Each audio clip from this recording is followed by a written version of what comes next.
सरकार की ओर से पूर्वांचल के लोगों के लिए ये एक्सप्रेसवे का निर्माण उसी श्रृंखला का हिस्सा है। मैं इसके लिए यहां की जनता को इसलिए आभार व्यक्त करना चाहता हूं कि उन्होंने विकास में रुचि ली। आज इसी मार्ग का निरीक्षण करने के लिए हम लोग यहां पर आए हैं। आप भी देख रहे होंगे, आज से 2 वर्ष पहले यहां पर सामान्य खेत रहे होंगे, लेकिन अब इस 6 लेन का एक्सप्रेसवे आपके सामने है। और इस 6 लेन का एक्सप्रेसवे का मतलब यहां पूर्वी उत्तर प्रदेश का, गाजीपुर का सर्वांगीण विकास की रूपरेखा तैयार करने वाला एक मार्ग। हर एक जनपद में हम लोग विकास के, औद्योगिक विकास के कुछ क्लस्टर विकसित करने के लिए भी कार्य करने जा रहे हैं। कार्य समयबद्ध ढंग से हो, मानक की गुणवत्ता को बनाए हुए रखते हुए हो, और यह कार्य यहां पे रोजगार सृजन, हमारे पूर्वी उत्तर प्रदेश के नौजवानों के लिए नौकरी और रोजगार की संभावनाओं को विकसित करने को लेकर के हो। यह एक प्रयास प्रारंभ किया गया है। आज के इस अवसर पर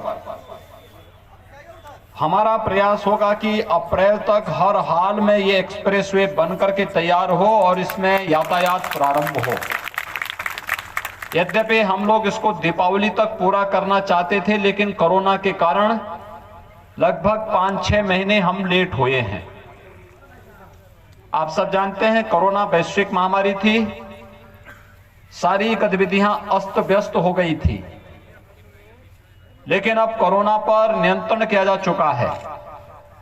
सावधानी अभी भी आवश्यक है, लेकिन भारत दुनिया के अंदर एकमात्र देश है जिसने 2 स्वदेशी वैक्सीन भी अपने लोगों को बचाने के लिए लॉन्च कर दी हैं, और वैक्सीन इस समय लग रही हैं।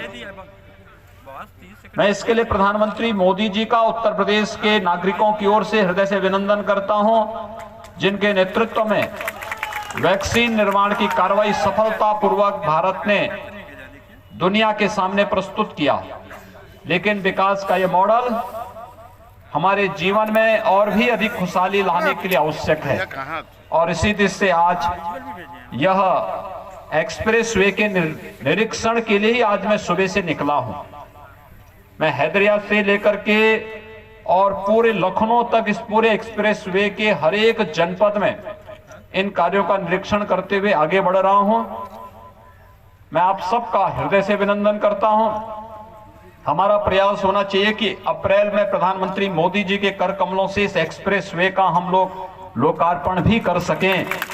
इसके लिए कार्यदायी संस्था, कॉन्ट्रैक्टर, स्थानीय जनता मिलकर के कोई कोर कसर न छोड़ें, जिससे समयबद्ध ढंग से हम इस कार्य को संपन्न कर सकें और यहां पर विकास की वे अनंत संभावनाएं आगे बढ़ सकें। मेरा यह मानना है, पूर्वांचल एक्सप्रेसवे जैसे बनेगा, यहां पे रोजगार और नौकरी की ढेर सारी संभावनाएं आगे बढ़ेंगी। हमारे यहां के युवाओं को नौकरी और रोजगार के लिए अन्य राज्यों की ओर नहीं जाना पड़ेगा, दुनिया के अन्य देशों की ओर नहीं जाना पड़ेगा, बल्कि नौकरी और रोजगार के लिए जिसको आना होगा उत्तर प्रदेश में आएगा। यहां का रोजगार भी, नौजवान भी रोजगार पाएगा और दुनिया भी रोजगार और नौकरी यहीं पर प्राप्त करेगी। अब उत्तर प्रदेश विकास के नाम पर जाना जाएगा। उत्तर प्रदेश के यूथ अपनी प्रतिभा और ऊर्जा का उपयोग उत्तर प्रदेश के विकास में कर पाएंगे। उत्तर प्रदेश एक भारत श्रेष्ठ भारत का एक प्रमुख राज्य है, और नए भारत के, नए उत्तर प्रदेश के लिए माफियाओं के लिए कोई जगह नहीं।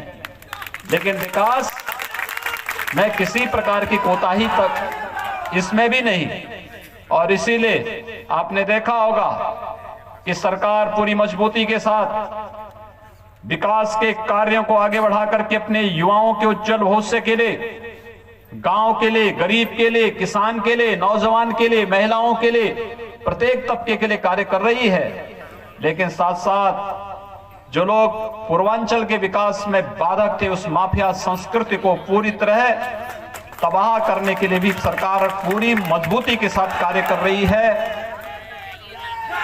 एक बहुत शॉर्ट नोटिस पर आप इतनी भारी संख्या में यहां पर उपस्थित हुए हैं, आप सबको मैं एक बार फिर से हृदय से धन्यवाद देता हूं।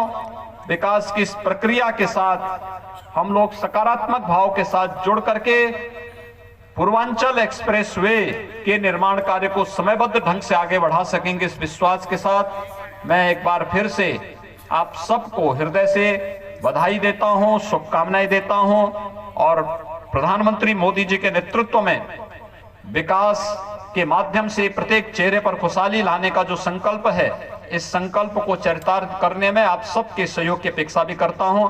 बहुत बहुत धन्यवाद। जय हिंद,